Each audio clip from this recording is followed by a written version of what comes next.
President Cyril Ramaphosa will deliver the eulogy at the funeral service of ANC stalwart and anti-apartheid activist Gertrude Shope today. The 99-year-old stalwart died at home in Gauteng last week. Known as Shope, she served the ANC in exile during apartheid and also in parliament following the country's first democratic elections. President Ramaphosa declared a Category 1 special official funeral for her. My colleagues Iman Rappetti and Ziniko Mhlaba join us live from Wits University's Great Hall in Braamfontein, where that ceremony will take place. Iman, let me start with you. Good morning. The funeral is expected to have several dignitaries, including President Cyril Ramaphosa, who will, of course, be delivering the eulogy. What is the movement looking like at this moment? Good morning, Mr. Chaba, and good morning to our viewers. Indeed, the political glitterati will be out in full force today, paying homage to a woman who served the ANC well, first as an educator, but then going into exile as a freedom fighter in Umkhonto we We're calling many countries her home. But we want to show you the magnificent entrance of the Wits Great Hall. This is a venue where her final send-off ceremony will be hosted today, and it's as much as its history towers over Johannesburg. Shope's own history and contribution to South Africa's history and society outlives that even of the Wits Great Hall. She had an illustrious career, and inside, where over 1,000 people are expected to converge today, we will no doubt throughout the course of the day hear more about her life and the contribution that she made to South Africa's liberation, but also, most importantly, the contribution that she has made that still stands as a legacy and a testimony to the rights for women in our country over many different epochs. South Africa during apartheid, South Africa during its transition, and South Africa as we stand now at the crossroads of our own political identity. I want to bring in Professor Natasha Erlank, who is at the University of Johannesburg's History Department. And I just mentioned a few things, and there was so much said just in those few milestones in her life. And you know the detail of her life a little bit more. And it's such a wonderful opportunity, Natasha, to refamiliarize ourselves with the great struggles and sacrifices of people like Gertrude Shope. Talk to us a little bit about her history and her life. Okay, thank you very much, and thanks for this opportunity. She was a real strong woman, I think, in a time when there were many strong women. If you spoke to women in the ANC Women's League in the early 1990s, they would have identified her with an older generation of women. She was certainly very active in the ANC in exile. She helped to run the ANC women's section while she was in exile. She ran the Lusaka office of the ANC. She was involved from about 1985 onwards in the ANC NEC, a position she continued to hold when she came home in 1990. So she was operating as a full member of a freedom party in exile in her own right. At the same time, she was also very active in trying to minister and care for the ANC women in exile, particularly the young women who were members of Umkhonto we young women who found themselves pregnant in exile. She was instrumental with other members of the ANC women's section in setting up homes called the Charlottes for women to have their babies and look after them before they returned to the front. And these were, part of the multiple roles she carried out while she was in exile.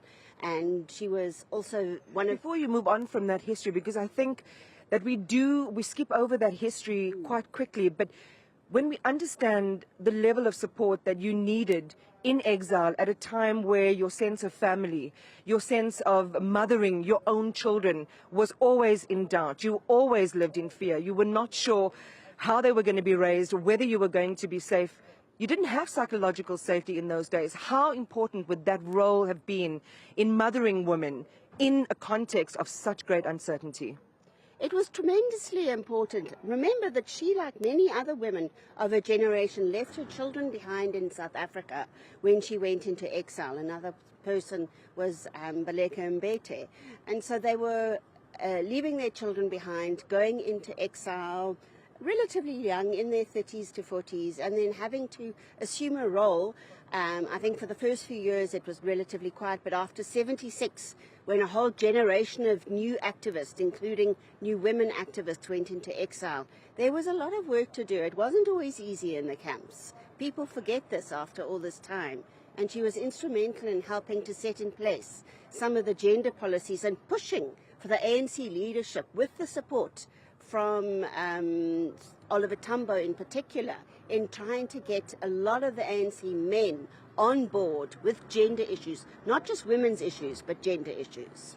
Let's come then to the fact that she has presided over the ANC in its transformation of its identities, in exile, Mkhonto Wesizwe, the liberation struggle, and then back into South Africa as president of the ANC Women's League between 91 and 93, then also serving as a parliamentarian for 5 years as one of the first parliamentarians in our democratic government.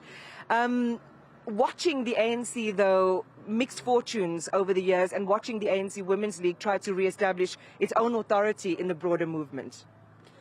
It's true. So a lot of the ANC women in the early 1990s took a lot of heart from a 2nd of May statement in 1990, while most of the movement was still in exile. And in it, the ANC committed to gender equality, but it wasn't an easy move. There was a big fight for the leadership of that first reconstituted ANC Women's League between herself and Winnie Madikizela Mandela. She won, and she was president for 2 years. Thereafter, many people would associate the different fortunes of the ANC Women's League with the assumption of its leadership by Madikizela Mandela. But Shope continued working in the background. She was a parliamentarian. She was called upon for a lot of high-level deliberation. The one thing I did want to mention is that when the South African government was meeting the ANC in exile throughout the 80s, Shope was often on those meetings, and she was a vital member of the NEC in exile. Natasha, thank you for those quick insights and reflections. Again, it's so important to go back to the depth and the legacy of what a figure like Gertrude Shope was in South Africa's politics and in the ANC's politics specifically. Before I hand over to Zanika, who is inside the Great Hall and will share with us the run of show for today and what we can expect, the hall is being set up. You would see a lot of movement behind me. There are ambulances, there are military vehicles. As you mentioned, Master Chaba, this is a Category 1 special funeral. It is accorded to the head of state. So all of those protocols are embedded in preparing this venue for an event such as this one today. I was talking to some fire and safety experts this morning. They are securing even things like the red carpet so that nobody trips. They're making sure that our cables as media don't get in the way of a number of these high-profile dignitaries who will be here today. But it's not just a moment for all of us to let go of Ma Shope. It is a moment for her family, and what a proud legacy they have. When we talk about standing on the shoulders of giants, these are the people we're talking about. Zanika?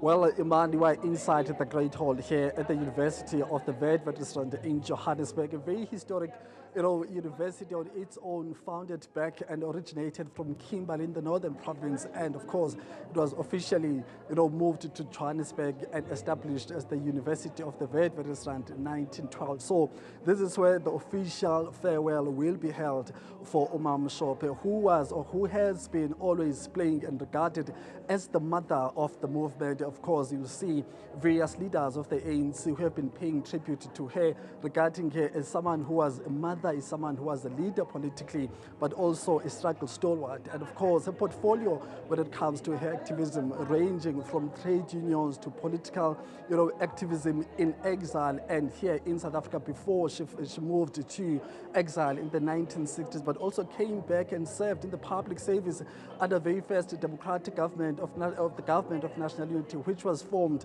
by President Nelson Mandela back in 1994. She was serving in that cabinet, and obviously she continued also serving within the structures of the ANC as the national executive member, between the late 80s into the early 90s. So here inside, we are seeing a lot of preparation which is taking place.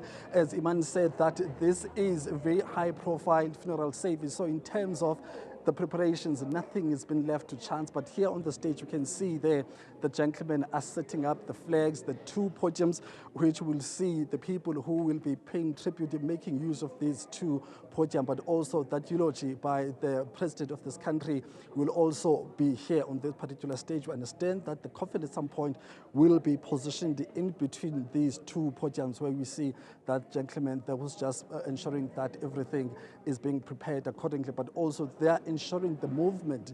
There will be a military procession inside this particular vicinity, especially towards the hall. So they're just showing us around in terms of our own boundaries, where we cannot be moving from. But also in terms of the protocol, we see the officials that are responsible for protocol when it comes to high-profile funerals. We can see that the ladies are also making sure that the sitting arrangements are being prepared. We know that there will be a family the space that will be dedicated to the family, the president, the premier, and other cabinet ministers. So those are the things that are being currently prepared. So this is the situation, and this is how the preparations are unfolding inside the Great Hall here in the University of Johannesburg. As I said earlier on, we're talking about someone who was a unionist, someone who was an activist in exile, but not just a ground force, but also a leader of some activities and operations of the ANC in exile. She once led the movement when it comes to establishing itself or its base in Nigeria. She was one of those individuals who was key in that regard, but also we know that post her activism officially, she was still a member of the ANC who was playing that role of guiding the current leadership of the ANC, but also someone, Iman, and of course the viewers at home, someone who has seen the journey of South African struggle from the trenches in exile, but also served during the transitional period of South Africa between the 90s and 1994, and served in the cabinet and was able to live 30 years into our own democracy. So I can say it's one of the very few people who was blessed with an opportunity of seeing the full cycle of the ANC. So that's how things are unfolding inside here at the Great Hall at the University of the Witwatersrand. Thanks very much, Ziniko Mhlaba.